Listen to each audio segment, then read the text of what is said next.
Hey everyone. I wanted to talk to you for just a minute about some things that I read last week that I think could help all of us who are trying to do ministry with the new old. The first thing was actually a program that was on NPR, and the program was called "In an Aging Nation, Making Stores Senior Friendly." And this is how the story began. It said, retailers are paying special attention to older shoppers these days. Within the next decade, the number of people older than 65 is set to jump almost 30%. That shift has store designers thinking about how to accommodate the millions of older shoppers who will be streaming through their doors.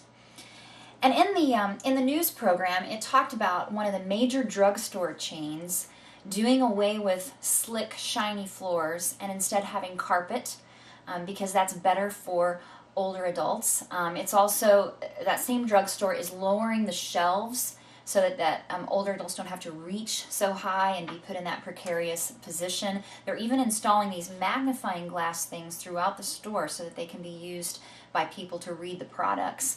And then they researched the popular health food store called Whole Foods. And Whole Foods was found to be very friendly towards older adults in that they have good lighting and they have wide aisles. And yet the music they played was extremely loud and very youthful in nature and actually a distraction for many of the older shoppers. Then, just not even a few days later, I read an article in the Los Angeles Times. This article was called "The Age of Ease. Products are moving toward easy-to-use design with an eye on aging baby boomers." And it was all about how homes are today being remodeled or kind of readjusted to help people age in place. And, doing things to accommodate people as they age, like installing grab bars in the bathroom. But the catch here is that these manufacturers are doing this in such a way that it looks classy, not institutional, not like a hospital. Because if we know one thing, it is that baby boomers do not like anything that smacks of old age or reminds them that they're aging. Well, why do I share all this? Reading these articles really got me thinking once again about the church.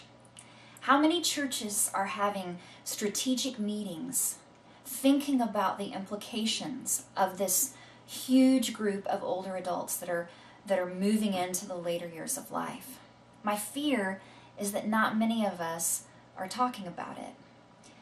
And if supermarkets and drugstores and the government and healthcare, if all those entities are investing so much in serving and looking at the needs of an aging population, why aren't we?